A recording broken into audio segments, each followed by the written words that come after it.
Aujourd'hui c'est ton jour de salut. La main de grâce t'est tendue. Je vous salue au nom puissant de Jésus-Christ. Vous entendez la voix du serviteur Dieudonné Médard. Le thème de mon message de ce jour, c'est la naissance spirituelle. Et nous allons lire la parole de Dieu dans Jean chapitre 3, les versets 1 à 5. La Bible dit ceci. Mais il y eut un homme d'entre les pharisiens, nommé Nicodème, un chef des Juifs, qui vint, lui, auprès de Jésus de nuit, et lui dit, Rabbi, nous savons que tu es un docteur venu de Dieu, car personne ne peut faire les miracles que tu fais si Dieu n'est avec lui. Jésus lui répondit, en vérité, je te le dis, si un homme ne naît de nouveau, il ne peut voir le royaume de Dieu. Nicodème lui dit, comment un homme peut-il naître quand il est vieux? Peut-il rentrer dans le sein de sa mère et naître? Jésus répondit, en vérité, je te le dis, si un homme ne naît d'eau et d'esprit, il ne peut entrer dans le royaume de Dieu. Que Dieu bénisse sa parole au nom puissant de Jésus-Christ. Ici, il s'agit de l'histoire entre un juif pharisien qu'on appelle Nicodème et Jésus-Christ. Jésus-Christ était en train de faire des miracles, des prodiges. Et ce juif était impressionné par les œuvres que faisait Jésus. Et comme les pharisiens détestaient Jésus, il ne peut pas venir auprès de Jésus quand tout le monde le voit. Il ne peut pas venir auprès de Jésus dans la journée, car ses collègues pharisiens vont poser la question, pourquoi es-tu allé là-bas? Quel est le lien que tu as avec Jésus? Et pour éviter tous ces problèmes, Nicodème est allé pendant la nuit afin de pouvoir recevoir de lui une connaissance et découvrir comment Jésus arrive à faire ses miracles. Et il dit, nous savons que tu es un docteur venu de Dieu, car personne ne peut faire ces miracles que tu fais si Dieu n'est pas avec lui. Nicodème sait que personne ne peut faire les miracles que faisait Jésus si Dieu n'était pas avec cette personne. Donc, l'assistance de Dieu, la présence de Dieu amène les miracles. Voilà une connaissance que Nicodème avait. Et il était venu afin de connaître davantage comment Jésus arrive à faire ses miracles. Et ce qui nous étonne ici, c'est que Jésus n'a pas répondu à sa question, mais il lui parle de la nouvelle naissance. Nicodème était venu pour connaître sur la manière dont on peut faire des miracles, mais Jésus enlève ce sujet et met un autre sujet. Il était venu afin que Jésus lui apprenne, pour faire des miracles, il faut être prié, il faut ceci, il faut ceci. Ainsi, Nicodème aussi allait rentrer pour commencer par faire des miracles comme Jésus. Il était venu pour savoir comment Jésus faisait des miracles. Mais Jésus met de côté ce sujet et puis il lui parle de la nouvelle naissance qui permet d'aller dans le royaume des cieux. Vous devez savoir que faire des miracles, c'est bien. Faire des prodiges, c'est bien. Mais si vous faites des miracles, des prodiges, vous n'entrez pas dans le royaume des cieux, vous n'avez pas de récompense. Et Jésus lui dit, si quelqu'un ne naît de nouveau, il ne peut voir le royaume de Dieu. Comme Jésus a répondu en parlant de la nouvelle naissance, Nicodème était étonné. Et puis il dit, comment un homme peut-il naître de nouveau quand il est vieux? Peut-il rentrer dans le sein de sa maman et naître, c'est-à-dire, peut-il rentrer encore dans le ventre de sa mère et naître de nouveau? Ou bien comment se passe la nouvelle naissance? Et Jésus lui dit, en vérité, je te le dis, si un homme ne naît d'eau et d'esprit, il ne peut entrer dans le royaume de Dieu. Ce soir, nous allons parler sur la nouvelle naissance. Pour entrer dans le royaume de Dieu, il faut que tu naisses d'abord de nouveau. Et ma question est que si tu es né de nouveau, venir à l'église n'est pas le signe que tu es né de nouveau. Avoir une responsabilité à l'église n'est pas le signe que tu es né de nouveau. Prêcher n'est pas le signe que tu es né de nouveau. Chanter pour Dieu n'est pas le signe que tu es né de nouveau.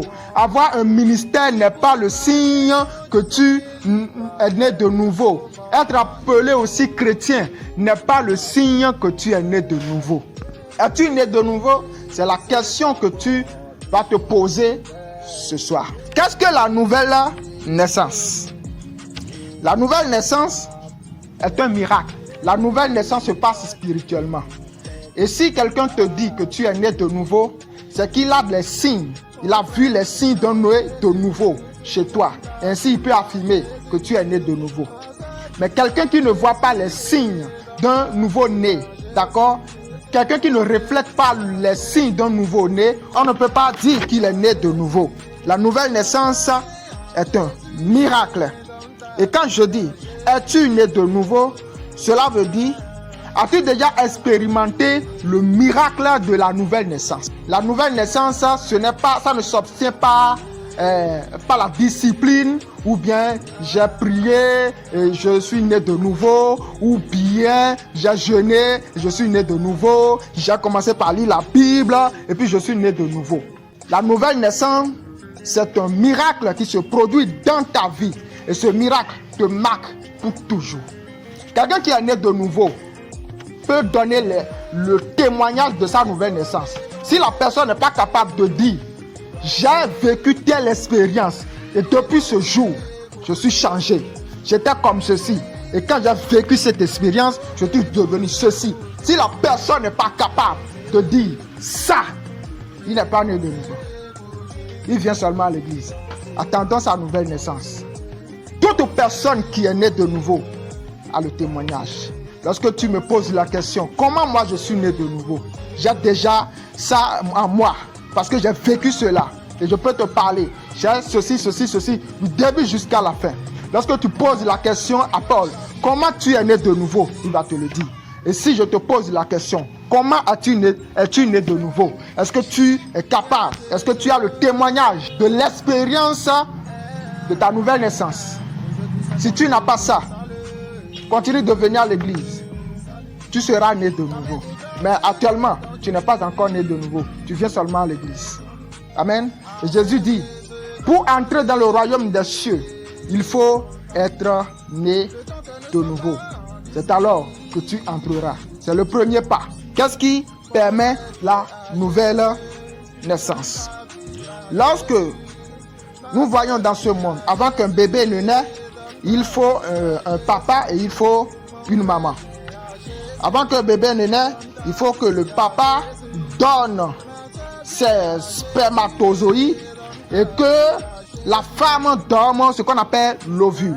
Et il faut la fusion entre le spermatozoïde et l'ovule pour avoir la formation de l'embryon.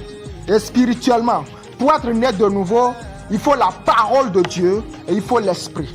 S'il n'y a pas la parole, s'il n'y a pas l'esprit, il n'y a pas la nouvelle naissance. Quand Dieu voulait créer la terre et voulait créer les choses, la Bible dit, l'esprit de Dieu se mouvait au-dessus des eaux.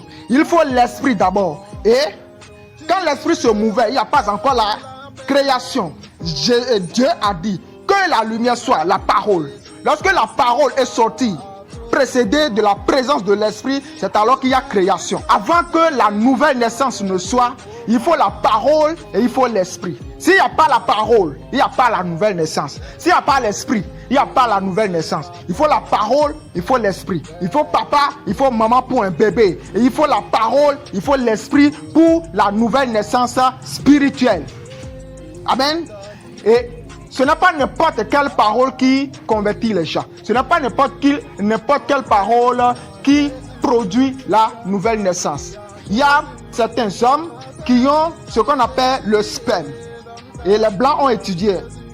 Dans le sperme se trouvent les spermatozoïdes. Il y a des gens qui ont de sperme, mais dans leur sperme, il n'y a pas de spermatozoïdes. Malgré qu'ils éjaculent, ils ne produisent pas des enfants. Ce sont des hommes stériles. Et lorsque la parole sort, ce n'est pas n'importe quelle parole qui convertit les gens. C'est pourquoi je parle aux prédicateurs. Lorsque vous voulez prêcher, il faut savoir qu'aujourd'hui, il y a encore quelqu'un qui doit être converti. Et ce que vous devez en prêcher doit venir du Saint-Esprit, doit venir de Dieu. Ce n'est pas quelque chose qui vient de vous. La parole de Dieu ne vient pas de vous, ça vient de l'Esprit.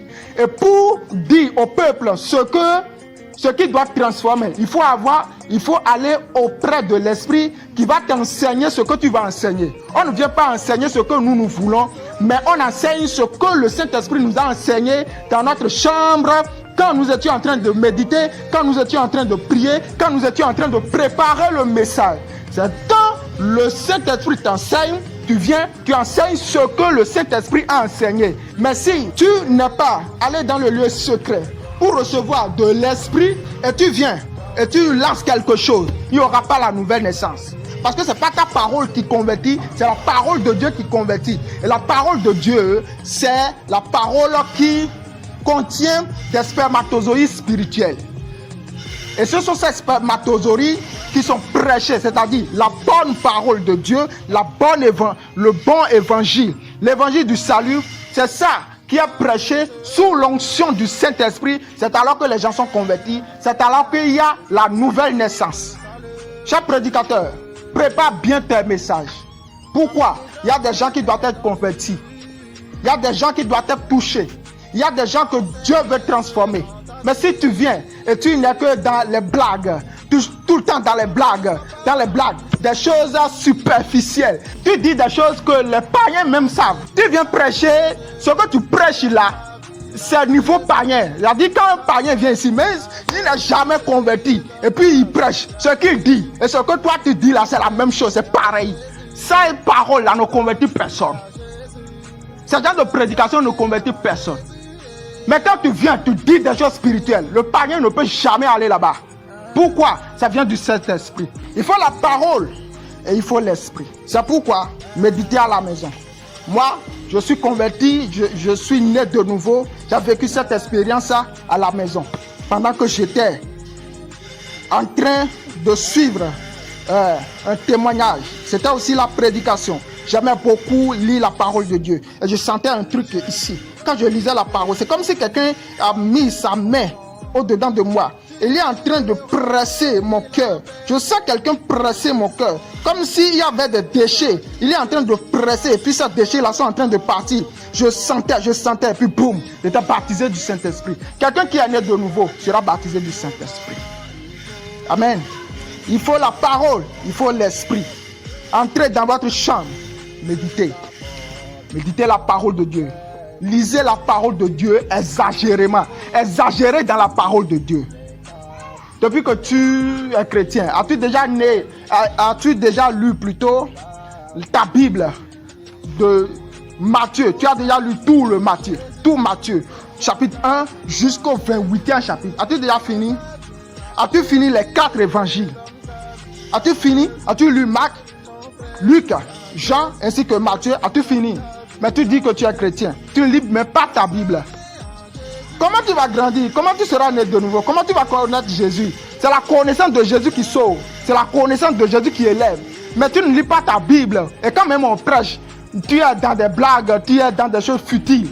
Et puis tu veux expérimenter de grandes choses, tu veux avoir une grande connaissance, tu veux connaître Dieu en profondeur. Comment en profondeur? La profondeur se trouve dans la parole. Et si tu n'es pas allé en profondeur dans la méditation, dans l'amour pour la parole, comment tu auras la profondeur? Jamais. C'est réservé pour ceux qui méditent. Méditez à la maison. Lisez la Bible. Exagérez. Dieu ne refuse pas cette exagération. Lisez la parole. Méditez. Posez des questions. Tout ce que tu connais, mets ça là de côté. Et va dans la présence de Dieu afin que Dieu t'enseigne des choses nouvelles. Tout ce que tu connais, tout ce qu'on t'a déjà enseigné à l'église, mets ça là de côté, c'est bon. Mais qu'est-ce que toi-même tu manges? Qu'est-ce que tu manges spirituellement? Quand on était bébé, c'était nos mamans qui nous donnaient ce qu'elles ont préparé. Et puis elles nous donnent. On mange, on n'avait pas le choix.